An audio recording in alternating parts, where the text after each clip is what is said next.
Ali Bey'e slide gösterebilme hakkını verin. Verdik Ümran Bey. Yes, I do have my presentation. I'm sharing it, and then I will unshare it when you after you introduce him.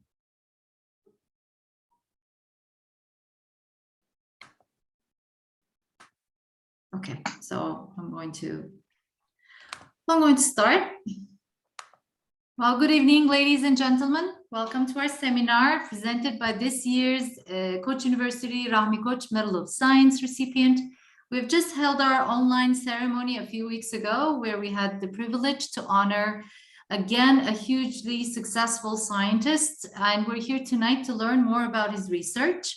I'm especially moved tonight as this year's recipient is also from my alma mater. So before we start, here are a few housekeeping rules. Let me show you. All attendees are automatically muted, and after our recipient's presentation, there will be a question and answer session, and it will be answered at the end of the seminar. To ask questions, please use the chat box feature after that presentation, and this webinar is recorded. So without further ado, I am going to hand the online floor over to Professor Ümran Ünal. Thank you very much, Hande Hanım. I am extremely pleased to be hosting here Professor Ali Hortaçsu. He is the 6th recipient of our Rahmi Koç Medal of Science, and we are truly proud to have had presented our medal to him a couple of weeks ago. You can see our previous recipients on the screen. We are alternating back and forth between science and engineering and social sciences and humanities and law and administrative sciences every year. So this year it was in the area of administrative sciences, humanities and social sciences. And Professor Hortaçsu was clearly the winner and the recipient of our Medal of Science. He has an incredible record to his credit, amazing achievements at a relatively young age. I was struck by the fact that he has graduated 29 PhD students as the principal dissertation advisor, another 20 or so as associate dissertation advisor. And many of these people are faculty members now at Northwestern, Harvard Business School, Columbia, and Carnegie Mellon, and Stanford. So what an achievement, what an amazing achievement to have contributed science at this extremely high level, while also educating and raising the next generation through his PhD students. We know he will move on and receive many more awards in his career, and we are very much proud to have him associated with Koç University now. We will keep our contact with him for the foreseeable future, and we look forward to hosting him at the university, at our beautiful campus, sometime soon. So without further ado, I present to you the recipient of the Rahmi Koç Medal of Science, Professor Ali Hortaçsu, who I didn't know this when he was selected, but who apparently, when he was a student at Stanford, actually came to my home when we hosted a very large group of Stanford Turkish students at my home. And also we had a conversation with him apparently about Antarctica in my office, but I did not know this. I did not remember it. This is my fault when we selected him, but when I informed him of the medal on the telephone, he mentioned these, and then I remembered very well. So Professor Hortaçsu, the floor is yours. Ümran Hocam, thank you so much for that very kind introduction. And let me say, sort of, I still remember your office in the ISL lab at Stanford, and you had really inspired me. One of my biggest regrets being a student at Stanford is I couldn't take the electromagnetics class from you that time. But maybe hopefully in the future, when I have a bit more time, I would like to revisit that topic, which always, I actually really love that topic. And thank you very much for the medal, which was truly an honor and pleasure. Honestly, I was very moved by the recognition, and it's really sort of inspired me to sort of really push forward, and also try to focus some of my work, centered on Turkey. And and as some of you know, I do have several research projects with some of the very Koç faculty, and I would love to sort of engage with many more of you, and discuss topics of potentially common interest. And I would love to learn from you, and hopefully forge new paths going forward. So without further ado, let me talk a little bit about my most recent research. So let me just go to screen sharing and put into full screen here, if I can. All right. Sorry.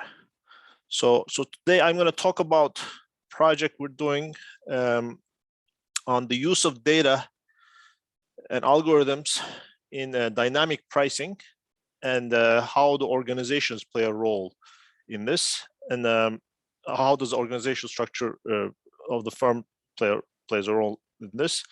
And this is with partnership with a large US airline who has elected to remain anonymous, and so we cannot disclose the name of this airline. Let me just say, sort of, we have a confidential agreement and a non-disclosure agreement with the airline, and some of the material was reviewed by them to make sure that no disclosures were made. But we have no material financial relationships with entities related to this research as a disclosure. And the research we conducted with a very young team of researchers, along with Kevin Williams, who's at the Yale School of Management, who really taught me a lot about dynamic pricing. I'm pleased to say, sort of, Olivia Nathan, one of my former students who joined Berkeley Haas Business School as a marketing professor this fall. Hayden Parsley is now at the University of Texas doing his PhD. Timothy Schwig, he's doing his PhD at the University of Chicago Booth in the marketing department. So they contributed immensely, all of them, to this research, really put their hearts and soul into this large project. So let me give you a little bit of a background from the perspective of the age of big data and machine learning. So, this is all, of course, all in the news about the big developments in both, the availability of data, large data sets, and the algorithms we use to analyze them. For example, there's a very nice survey by Erik Brynjolfsson, who used to be at MIT Sloan. He wrote a lot of books about AI and the sort of use of it. Now he's at Stanford. So he gives the example of image recognition. For example, between 2010 and 2016, the error rate of vision image recognition algorithms for sort of certain photos, etc., went down from 30% to below 5%, essentially, exceeding human error rates. So this is a big development, of course, that now maybe we don't need humans anymore to classify images. That are sort of trained algorithms are going to do much better. And along with the developments in computer vision and image recognition algorithms, which are used in many industrial contexts, a lot of machine learning algorithms and big data are used in companies as well to help with some of their logistical inventory or pricing decisions. For example, in a paper co-authored with Pat Byery, Victor Chernozukov, and Junichi Suzuki, which was published in the American Economic Association Papers and Proceedings last year, we show that using Amazon's data on the demand forecasts, that within the course of about 4.5 to 5 years, their systems showed an improvement of about 30% improvement in lowering their forecast error rate. And this is controlling for sort of size of data sets that they put in there, which didn't seem to have a very, so this is essentially can be interpreted as algorithmic improvement in the performance of this demand forecast error rate. So there are significant gains in this. These are large, if you will, productivity improvements in firm operations. However, again, the survey by Brynjolfsson show that these big developments in AI and machine learning are somehow, not showing themselves very easily in national statistics about productivity. Here they make a graph of labor U.S. productivity growth by decade, and decade of 2010, and this is not even the decade of, so is showing some of the lowest productive growth in recent history. Indeed, there's, you can see there's a little bit of a pattern here. There's a bit of a slowdown. People have been talking about the productivity slowdown in the US for some time, but this past decade has been, especially puzzling. And, when you show this graph actually to a lot of friends, many of them who work, in tech companies or Silicon Valley, they actually are very incredulous about us. They say, how come, there's so much development, especially sort of in the tech sector. But, somehow, if you look at different types of productivity measures that macroeconomists look at, labor productivity, like how much output is produced by a single worker, or total factor productivity, these measures that take into account capital investments along with the labor inputs, we see that we just don't see a big bump in productivity in the US. And so this has spurred researchers to figure out what's going on, why these firms are making a lot of investments, billions of dollars are being spent, basically, on software and hardware to analyze data and sort of to streamline operations and actually allow new firms to spring up. So people have different hypotheses about why AI is missing in the productivity stats. These same authors, Brynjolfsson, along with one of my favorite economists, Chad Severson at the Chicago booth, who's a great friend and a frequent co-author, they have this hypothesis that AI or data processing technologies by themselves are not, going to deliver these productivity gains. You need a significant amount of what they call complementary investments. In the sense, you can build these systems, but how are you going to use the output of the systems, and how are you going to organize the company to prepare the inputs for these systems? A lot of these things, a lot of these processes need to be developed along with the adoption of these systems. And they have a model of sort of how some of these investments happen slowly, and the benefits of these technological investments should show up in the medium run. And they claim that, sort of there are these intangible investments that are hard to measure in these types of national statistics data, that if it were measured correctly, then would deliver higher productivity gains than is seen. So I want to give an example. So that in this talk, I want to give a bit of a background centered on a particular firm, but it is centered around this question of how should organizations be arranged around, data and algorithms, and and the case study is going to be a firm or a type of firm that is an early pioneer in the use of data and analytics and algorithms in doing some of the most important decisions of the firm, which is pricing, and that's the airline industry. So the airlines, they face a pretty difficult allocation problem. So they have, of course, fixed capacity. Here's a plane with a fixed capacity of seats, but we have uncertain demand. We don't know how many people will come and buy these seats on the airplane. And we have different types of consumers with heterogeneous willingness to pay. So if this was a static problem, in the sense we knew something about demand and we have a fixed capacity and we knew the composition of demand, we could do different types of strategies like price discrimination, or pricing, and we would not. We have very effective ways of allocating the good, but because demand is unraveling or revealing itself over time, these dynamic markets are considerably more complex.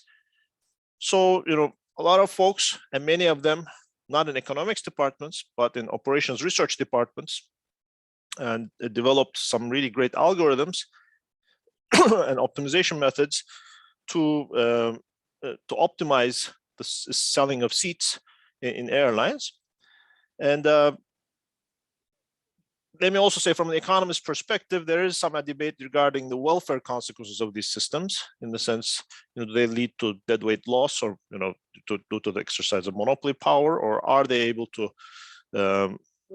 avoid the loss of overall surplus, and how is the surplus being shared between the consumers and the producers? So what we do is that through the partnership with the airline, we got a pretty detailed look at what they are actually doing and their data. And we find under the hood that it's quite sophisticated. It allows for, pretty complex pricing patterns that show dispersion within and across days. The system reevaluates market conditions over time. But we also find that the systems that are used to price and allocate seats have a pretty fragmented organizational structure, in the sense that the team that decides the price points at which seats are priced does not do the seat allocation decision. These are separate teams. The team that decides on the different fare classes is different from the team that says, how many seats are going to be sold at this price point. And demand forecasts are also not observed by the team that sets the prices, but they are generated and used by the team that sets capacity. And I will get to this in just a second, the more detailed description of how this decision is done. But let me just say that the separation of, if you will, the price setting and quantity setting, how much, let's say, how many, so you can think of it in a sense, one team decides what are the price points to use, and the other team decides, how many products of each product price point to put on the shelf. You can think of it that way in the retail context. So our airline is not the only institution that's organized in this way, in the separation of pricing and shelf placement or product placement, or how many products to stock. A lot of retailing is done this way. Inventory decisions a lot of times are separated from pricing decisions. Hotel industry, cruise ship industry, some of the sports events sales, a lot of times are organized this way.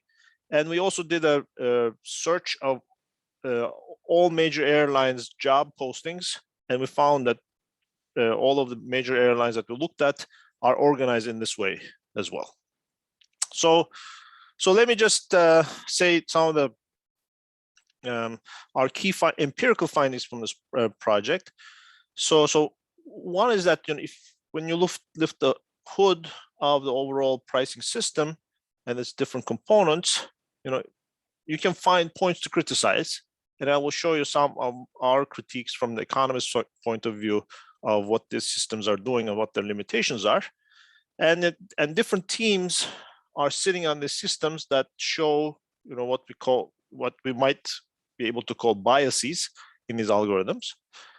And with the given set of systems, the pricing algorithm that is being used seems very effective at filling the plane, as you achieve what's called a pretty high load factor, so you fill up your capacity, but it could be better at generating revenue, or from the economist's perspective, at extracting consumer surplus. So now, what we then ask, what would happen if these firms were to correct some of these biases? So an interesting finding that we find is that even though, these different teams, if they were able to fix the biases of their own systems one by one, then them fixing these biases one by one does not lead to a large change in the revenue. In the sense, there's only an epsilon improvement if each team corrects its bias by itself. But if you were able to bring the teams together to coordinate and simultaneously fix the problems together, then you get a much bigger boost. You actually get a pretty high, about 16 to 17% improvement in revenue, which is very large for this firm. And this will actually lead to much higher prices, especially to a certain subset of consumers. So you might ask, how, is there money left on the table here? Or how come this firm is very sophisticated is leaving this? Well, one rationalization we have is that, again, you need to look at this from the, from a big picture level, across teams, and you have to coordinate them to get these big improvements, because, the local improvements by each team by themselves is not going to show them a big change, and hence maybe it's not too surprising that they never fix these issues that I'm gonna complain about in a little bit. And this is actually the answer that they gave, that they've actually looked in these and then they didn't think it was an important thing, so they left it going because they didn't want to essentially they have a system that's been working pretty well, and why change it too much? And if the system, if these fixes are not going to make a big difference. And but once you were able to put the teams together under the same roof and work together, then you can get actually a bigger boost. There might be other explanations for this, in the sense, if our, let's say, coordinated fix leads to a big price change, especially a price increase, there could be an implicit cost of regulatory threat, in the sense, the regulators who are looking at this, or the competition authorities might say, look, hey, you're increasing prices and you're extracting consumer surplus too much, so that might be a problem. So maybe they're consciously leaving some consumer surplus on the table.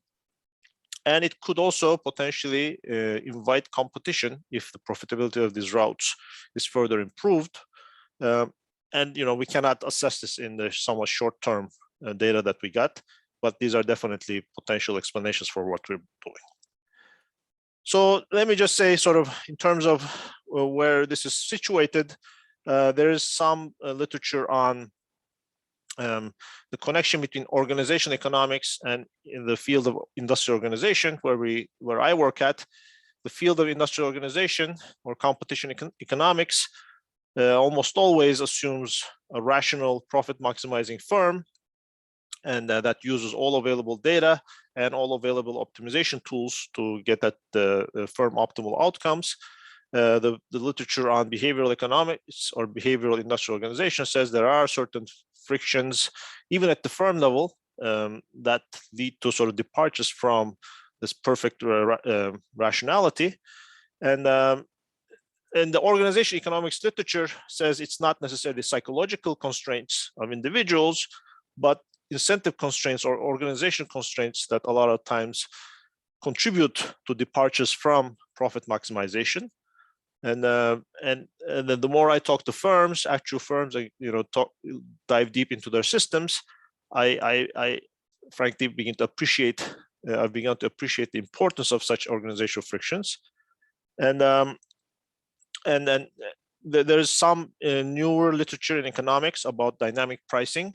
Of course, there's a huge literature on this in operations research literature, starting from Littlewood in the 70s to Peter Belobaba's sort of very significant work in the 80s, in the 80s, and going on till today.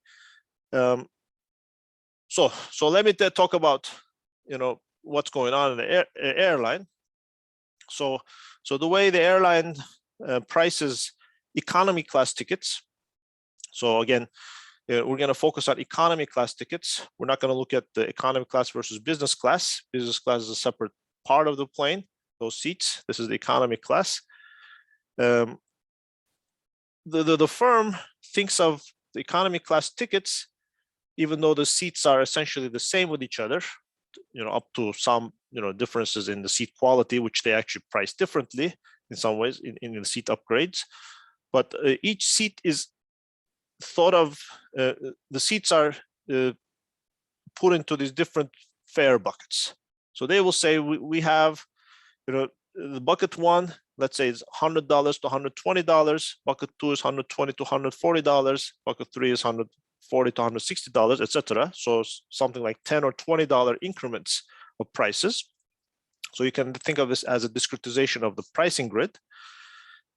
And the pricing arm of the airline will basically say, here's a range of prices, or these fare buckets, this discretized vector that we're going to consider as selling. And they pass this vector of prices to the revenue management team. And the revenue management team then has to decide, at how many seats to offer at each pricing bucket. So here I've drawn this white line here. The white line says that the revenue management team decided not to offer on the airline's website or through its travel agents the lowest two pricing points. They say, look, the lowest priced seat that we can we're allowing to fill are the ones that are what I say about $140 and above. We don't give the $100 to $120 or $120 seats. And over time, this sort of rises, this threshold of which at what level of price that we allow seats to fill. So now you might say, well, is anybody buying seats when you allow it at bucket 3? Does anyone buy at bucket 10? It is possible. Some of this and these buckets might have differentiation factors such as refundability, etc. So sometimes, but very rarely, people buy a seat that's a little bit higher priced than the lowest priced bucket here. But this again happens very rarely. Almost always people buy at this lowest available price. So how do you, and then as time occurs, of course, this lowest price seat that's available fluctuates, but it's not completely monotonic. Sometimes it goes back. And indeed, if you look at the very late stages of this airline selling, so this is days before departure, the lowest price seat available actually drops. The price drops. And that's because the airline sees that not enough people have come there yet. So they should lower the price to fill the plane, because otherwise it's going to go empty, or with empty seats.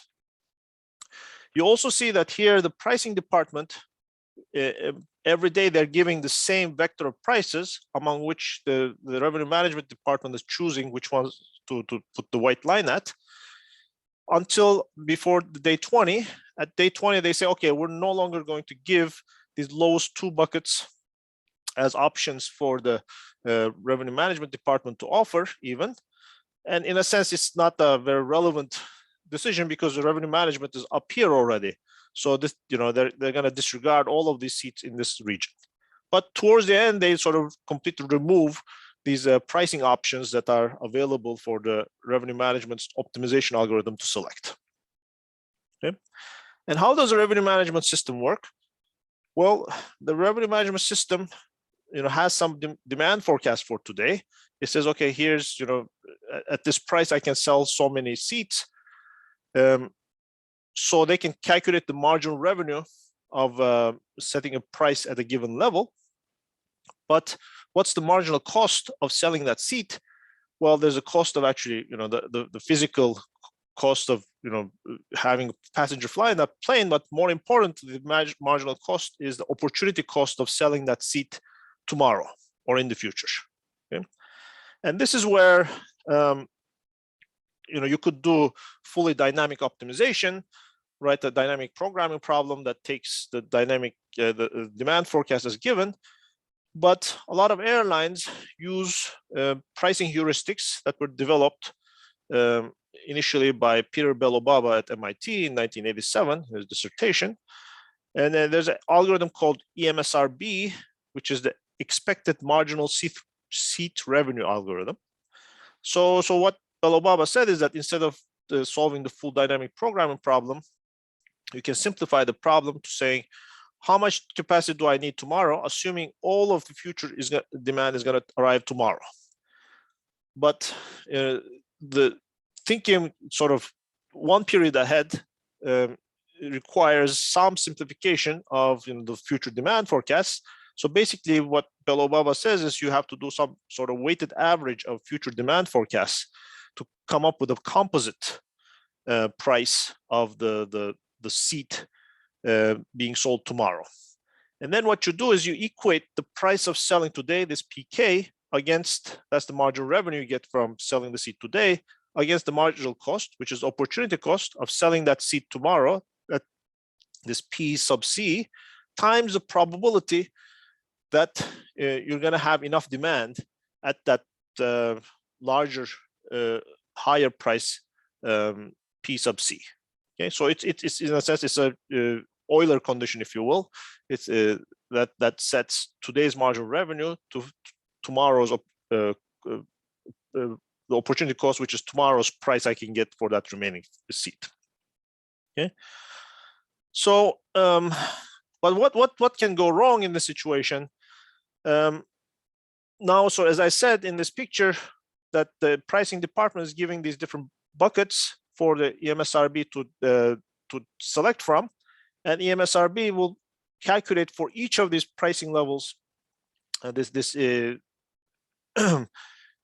this first order condition or this Euler condition, and it will say, well, okay, if I sell at very low prices here, bucket 2 and bucket 1, I'm going to sell out, and I will not have anything remaining for tomorrow. So it's not optimal for me to sell at those cheap prices, because I'm going to lose out on the revenue I can get from the higher price, tomorrow. So it will say, okay, look, I'm not going to price at bucket 2 or bucket 1, but for bucket 3, that's a price level at which I have some capacity left for tomorrow, and I can really benefit from the marginal the revenue from tomorrow, and that's the price level that I can sell seats at. But again, their decision is dependent on what the price choices that the pricing department gives. And let me illustrate the problematic nature of this division between the two teams. So here's an example. So suppose we have a 2-period model. In the first period, we have demand, which is 10 minus 10 times P1, and the second period, 10 minus 1 times P2. So and the capacity is $15, 15 seats. So now, those of you, from basic microeconomics, what is the monopoly price on each day? The monopoly price on each day, if you calculate the marginal revenue with a linear demand curve, and if you assume 0 marginal cost here, is 0.5 or 50 cents today in Q1. On day 1, and $5 in the second day. Those are the monopoly prices on each day, and that's implementable because you sell 5 seats first day and then 5 seats the second day. You sell a total of 10 seats, but the capacity is 15. You leave 5 seats unfilled, but that's the most profit you can get, most revenue you can get in the situation because you're solving the monopoly problem in both periods, and so you can do this using the pricing system that you just described, you could input the correct forecasts, these demand curves, and the pricing department could say, here the price menu is 0.5 and 5 in the first day and $5 in the second day, and the MSRB algorithm will assign the seats correctly. It would assign the seats at $0.5. It will put the white line at 0.5, sell 5 seats in the first day, and then sell 5 more seats the second day at $5. But but what if the pricing algorithm or the pricing team makes a mistake, and instead of 0.5 they put 0.2 as a price point that's available to the MSRB team?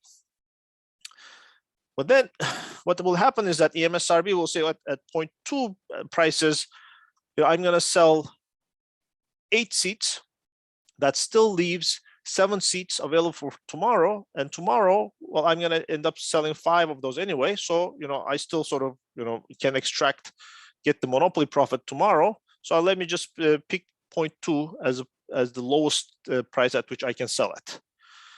Even though 0.5 is in the choice set, you price at 0.2 and you lose out on profits but what's the benefit here? The benefit is that you sell more seats at the end, and the plane is fuller. Maybe consumers are happier, but the airline has lost out on profit here. Okay, so the choice of the price vector and what is inputted into MSRB seems to play a very important role in the ability of the airline to maximize revenues. Okay, so how big is this problem? So okay, of course I've cooked this very basic theoretical example to illustrate the point, but is this a real issue in actuality? So we want to assess this. So we work with our airline partner to get a lot of data from them. And what do we need to assess this? Basically, what we need is these demand forecasts, or these our best guess of what the demand is going to look like, and the actual decisions that the airline is doing, so we can compare what they're doing against what could be done if these two systems were better coordinated with each other. So what we got from the airline is very detailed data on the actual sales. So for 400 plus markets, and a market here, what I'm referring to as a market is an origin destination pair. And we focused to make things much easier for us. We focused on routes where this airline was the only carrier. And we also focused on routes that are not just connection feeders, but they're mostly non-stop traffic. In the sense, the consumers here are paying for that segment as a non-stop traffic. And and we get millions of transactions here. Along with the ticket sales, we look at, we also have information on what is the lowest fare seat that the airline is selling at that point. So for each flight, of course, between origin and destination at a given date, for each day before the day of departure, we know what the white line, in a sense I showed, is, and then how many of those seats were sold at that price or above.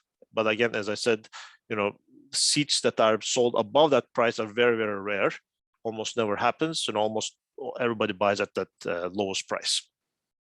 We also observe, what the airline uses as an algorithm to assign seats, and we also have some input into this problem, which, as I said, an important input into this is the marginal cost of selling that seat, which is based on the demand forecast, but also on the network value of that seat, because the airline is, interested in overall network flow, and they solve a big network optimization problem every day that gives the shadow values of every seat that contributes to the overall network flow of the airline, and that changes sort of every day as well. That affects the marginal cost of that seat.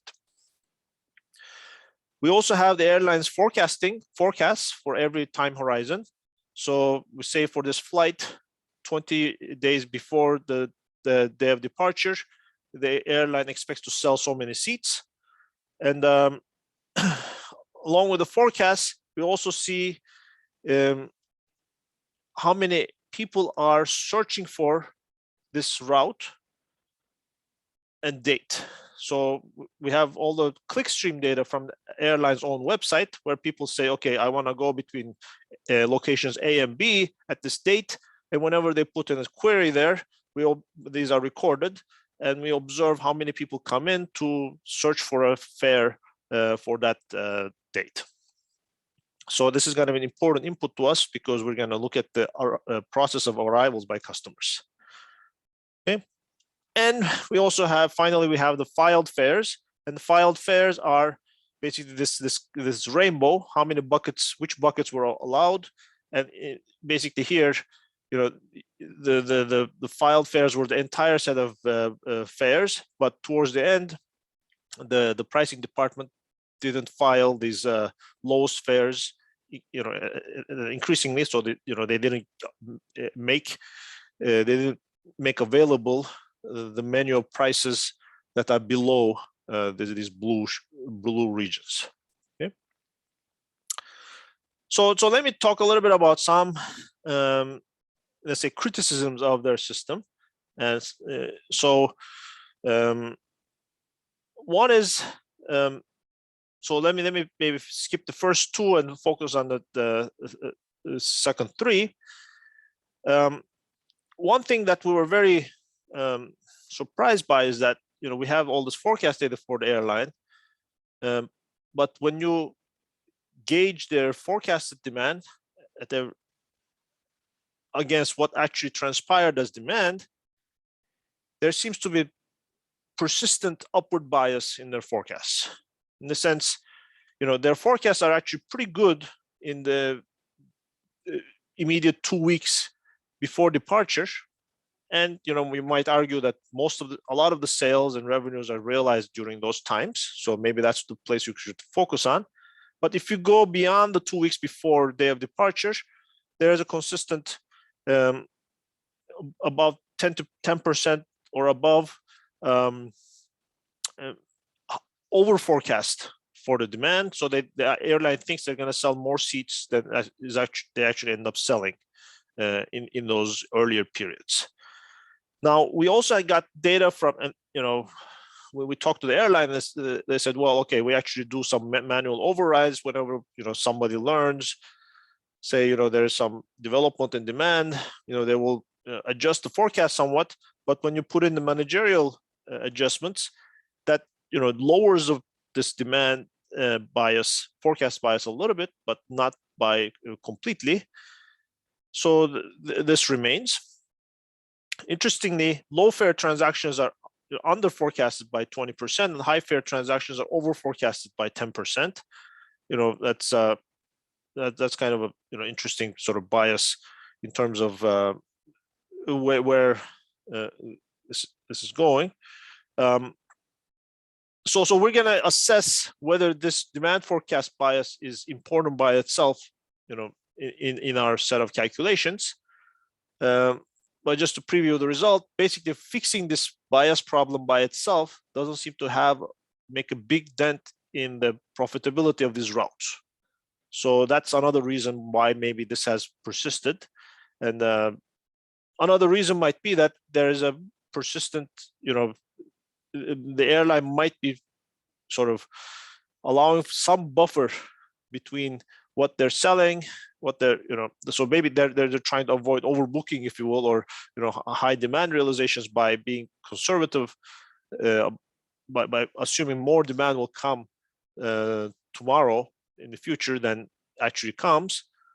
But I mean, that there are other ways of dealing with overbooking problem. So this is still a bit of a mystery as to why this persists. The other one that's, you know, we were kind of surprised, but, you know, it seems to be the reality, is that the airline prices its flights flight by flight, in the sense if it's a very sort of crowded route, for example, where there are multiple planes going in the same route, during different times of the day, say there's a morning flight and an afternoon flight, you would expect there to be some sort of substitutability between these two flights. In the sense, if the morning flight is priced very high, maybe some people will say, okay, well, I'll fly in the afternoon when it's cheaper. I can wait, but the business customer might not be able to wait, so they have lower substitutability. But the airline does not seem to price the flights together. They've priced them. There isn't an explicit linkage between the prices there. So the demand forecast of the morning flight and the actual sales in the morning flight do not seem to affect the decision that goes into pricing the afternoon flight. So again, there's a separation here. They're not taking into account the cross elasticity between these two very substitutable products, and they're aware of that, and they point out that it actually would require a pretty big sort of rewrite of their system to allow for this type of interdependence in their system. Now, the other one that I think I already hinted to is that the fares filed, or the price menu that's given by the pricing team to the revenue management team, a lot of times has a support, like especially those lowest prices are on the inelastic side of the demand curve. So because we see the demand forecast of the revenue management team, we can calculate the elasticity of that demand curve, because the forecast is generated at different price points. So we can just take the differences and calculate the elasticity using whatever method you would like. And we find that 30 to 50% of the time, the lowest fare that's made available is in the inelastic portion of the demand curve, according to what the demand forecast is. And a lot of times, they're giving these prices that are way too low given the demand curve that's being forecasted. And we'll discuss also what's the impact of this to the bottom line of the team in some of our calculations. Yeah.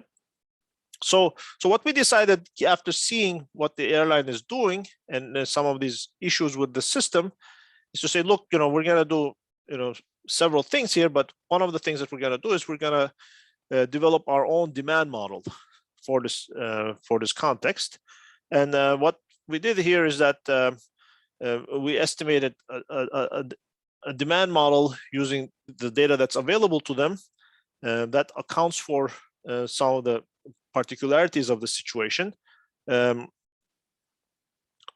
So importantly, for those of you who are interested in demand estimation, we want to allow for the sparsity of sales, in the sense in most days there's zero sales there. So and we also want to allow for change a time varying demand elasticity, in the sense the composition of passengers and their willingness to pay is evolving over time. And but one shortcut in a sense that we had to take is to sort of assume that the consumers are making a static decision, in the sense people are not forward looking, the consumers are not forward looking, in the sense they're not optimally timing the purchase of the airline ticket. And you might say, look, maybe that's not a great assumption, because some of us might have watched the fares and they say, okay, well, should I buy it today or tomorrow? But if you look at the data on the airline's website, 90% of the customers come to the airline's website on one day only. And you use the CDF, 90% of people come, look for a fare, either buy it or not, and then they disappear. And how can we do this? Because we can track the consumers by their cookie, or let's say their frequent flyer ID number that they use to log in. So they just do it once and they're gone.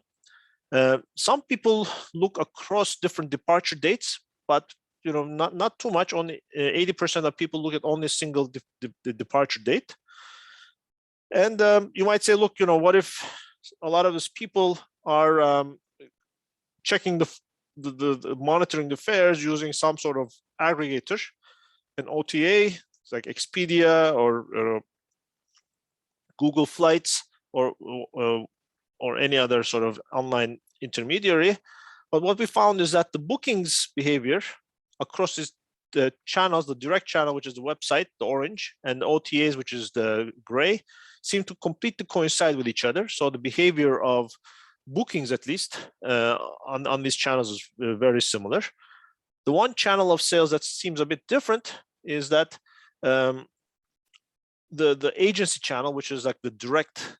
So a lot of, for example, big companies make their employees go through the in-house corporate travel agent to book the tickets. They seem to sort of have more arrivals at the very end, which seems to be in line with the business travelers going through their company's travel agent story. So, but what we find essentially is that we find not too much support for the people that are optimally waiting for the prices type story. So the model, and I realize I'm going short on time, so I'm going to speed through it a little bit, but please let me know if you have any questions about the details. Basically, the model is a standard discrete choice model with pros-on arrivals. Each customer that arrives has a utility from buying that seat that depends on a set of indicator variables that essentially account for the days before departure, the day of the year, and of course the price. And the price elasticity or the price coefficient is allowed to have a coefficient that has two values for each day. People are either business customers or leisure customers. Again, these are economy class seats we're selling, but some of the people are traveling for a business purpose, so they have let's say a higher willingness to pay or lower price sensitivity. But others are sort of leisure travelers that might have a higher sensitivity. So this alpha is going to be larger for them. Alpha is going to be lower for the business customers. And there is some idiosyncratic error component here, which smooths out these purchases.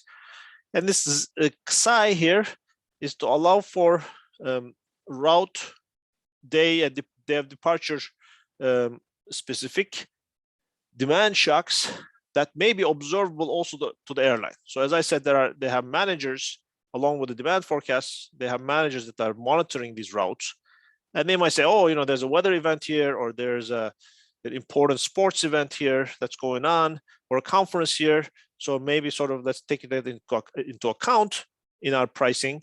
And what we're going to do is we're going to allow this demand unobservable, which is unobservable to us, to be correlated with the pricing decision of the airline. And so the pricing decision, I'm going to show you, is also going to have an error component here, which is going to be allowed to be correlated with this Xi. So this is the classic endogeneity problem in supply and demand analysis. Okay, and to allow for the zero sales, we allow for discrete arrivals, so very granular sales. So people arrive using a Poisson process. Again, we see the arrivals of people at the airline's website, but because people can arrive through multiple channels, we scale that up to account for arrivals through multiple different channels. And I'm not going to get into details of it. The paper has a lot more details on how we do this because, again, we only see arrivals through one route. We have to, in a sense, do a sensitivity analysis to look at how the scaling works in practice. And we estimate this, and the pricing side, we have basically decided to remain very agnostic. So we said, here's different factors, these different variables that can affect the available price here. And we allow this pricing function to be a general polynomial, orthogonal polynomial in these things. So it's a very flexible specification, plus some unobservable term, which again, we're going to allow to be correlated with the demand unobservable to allow for endogeneity of pricing of the pricing decision. And this is where a lot of the computational intensiveness comes, because we want to allow this general distribution for nu and xi, and we use frontier techniques from this literature to allow for this pretty non-parametric correlation between the two errors. We estimate this using a Bayesian method, using a Gibbs, hybrid Gibbs and Metropolis-Hastings sampling schemes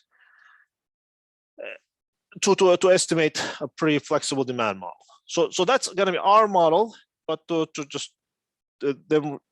but we also need to have the firm's own demand model, so we can horse race, if you will, our demand model with the firm's demand model.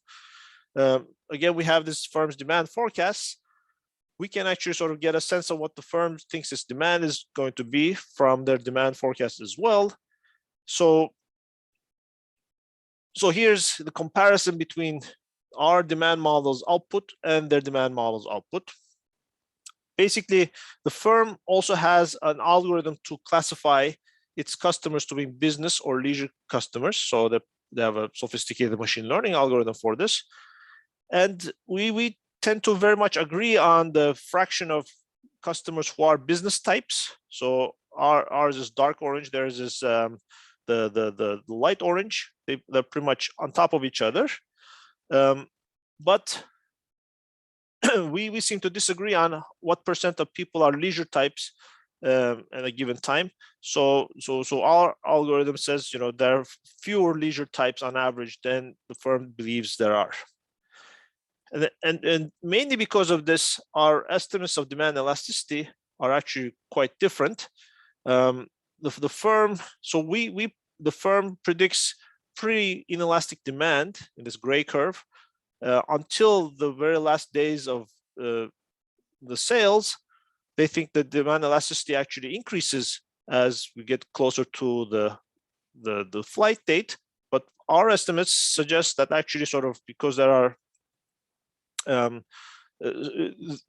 are more, the elasticity is actually sort of higher going in the beginning, and they actually become lower towards the end. Okay? And again, sort of what we can show this maybe in demand curves. In aggregate demand, 60 days out, the firm, thinks, yeah, so there's more elastic.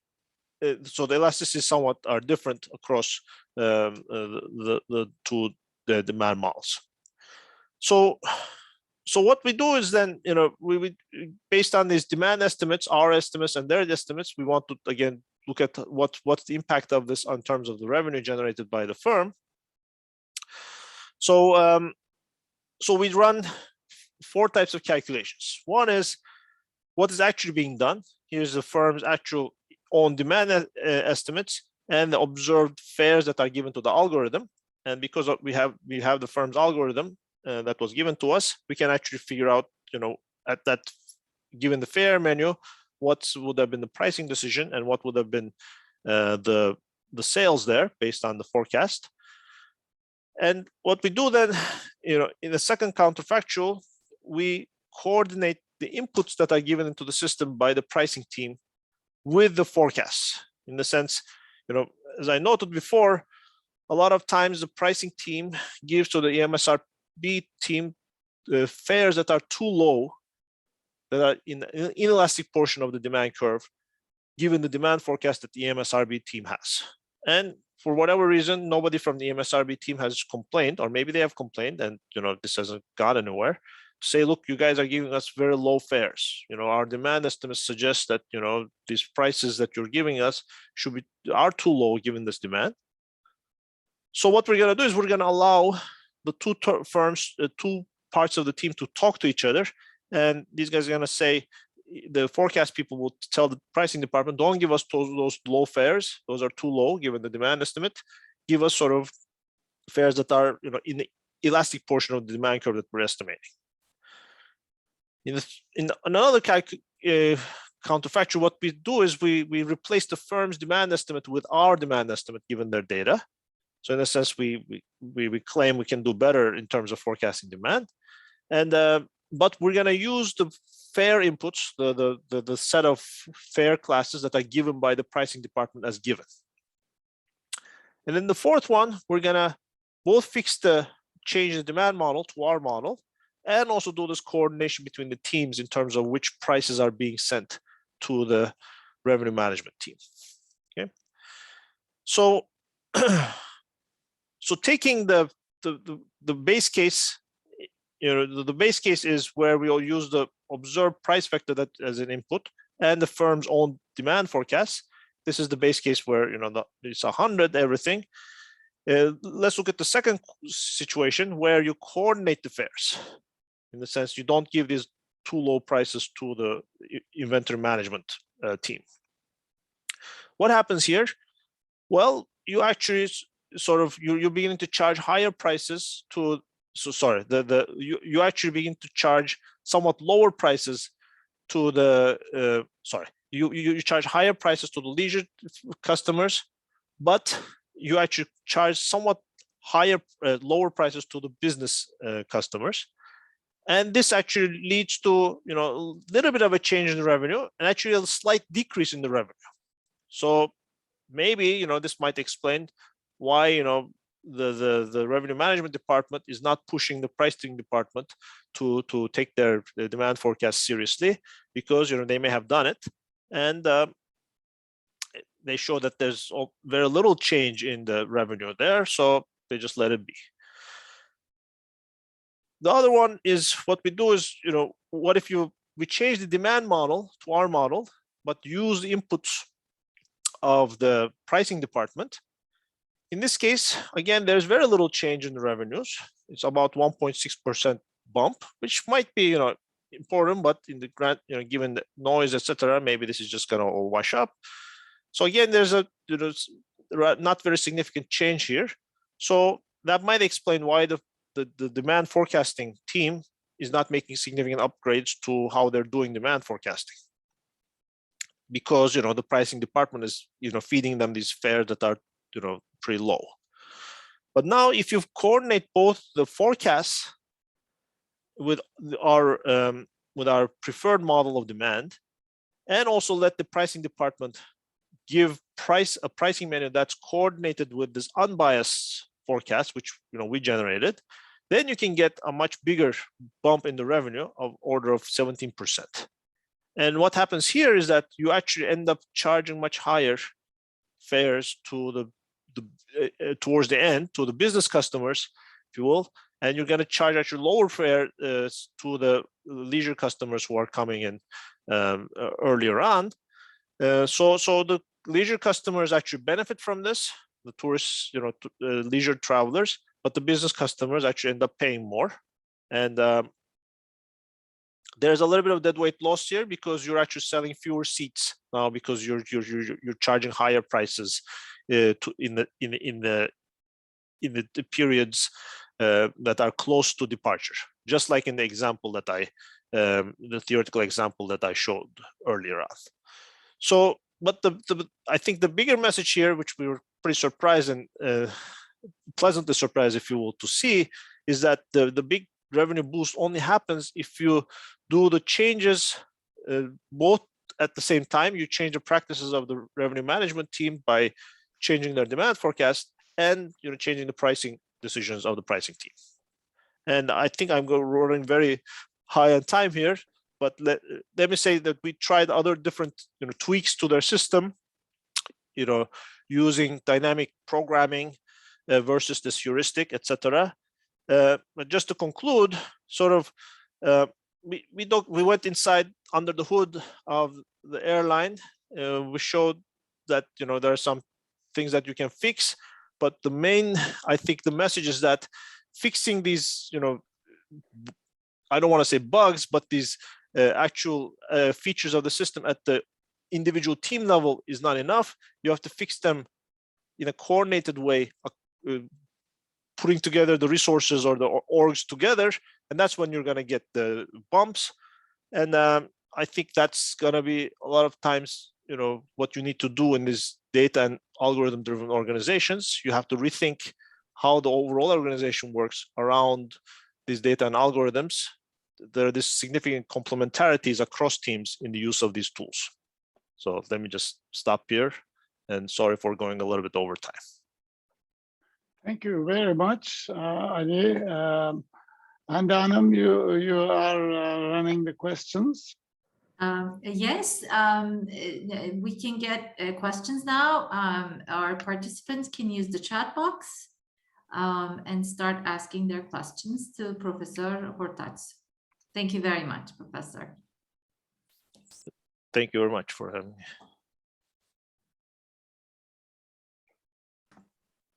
Do we have any questions? Let's wait a little bit. Sometimes it comes a little late, the questions. Yeah, it is late in Istanbul, but these airline pricing things are very interesting, Ali Bey. That's I didn't know how complicated it is, although they do overbook all the time, basically. But that's very interesting. We do have one question. Yep, one question in the chat. Yeah, so İnsan Hocam has asked a very nice question. Actually, this is you hit it right on the bullseye. So we are focusing on these single carrier or monopoly markets, which in a sense a pretty selected sample of routes, and mainly because these pricing algorithms are designed for assuming that the airlines is a monopolist. So it turns out that the theoretical literature actually has a pretty big lacuna here in terms of, there are not too many papers that study the competition under this, dynamic pricing or revenue management point of view. We actually have a new theoretical paper with members of this team where we're actually trying to solve this competitive problem. And it turns out to be a very difficult one, because in this problem, it's basically a Markov decision process where you take into account both your own inventory state, how many seats you've sold, but also your competitor's inventory state, and try to solve for these Markov strategies in a game like this. And we're getting very promising and indeed very interesting results as to how competition evolves in this dynamically competitive setting. But I think this is like, really sort of greenfield sort of, I'm very excited about both the theory aspect of it and the empirics of it. My understanding from the industry is that they have heuristics of how to deal with competition, but nobody seems to have really figured out the equilibrium, or from the game theoretic perspective, characterization of this problem. Wow, Did the airline? I would say yes, they elected to remain in academia. So, but I think sort of we're actively talking to them. I mean, it's as you can see, I think this revenue management field has become also a very attractive field for many reasons. I mean, it's not just airlines, but there's ride-sharing apps, a lot of logistics firms, all around. So e-commerce has a lot of create a lot of job opportunities for folks in this area. So it's a we know it's a very sophisticated area, but it's but demand is very high for folks in this area. Well, thank you very much, Ali Bey. We wish you the best of luck. That's really a very nice talk, very complicated. I couldn't follow most of it, but then again, I'm a space scientist, so it's okay. Thank you very much. And Hanım, thank you. And we wish you the best and look forward to seeing you at Koç University sometime soon. Thank you very much. Thank you. Thank you. Have a good night. Have a good night. Have a good night. Bye.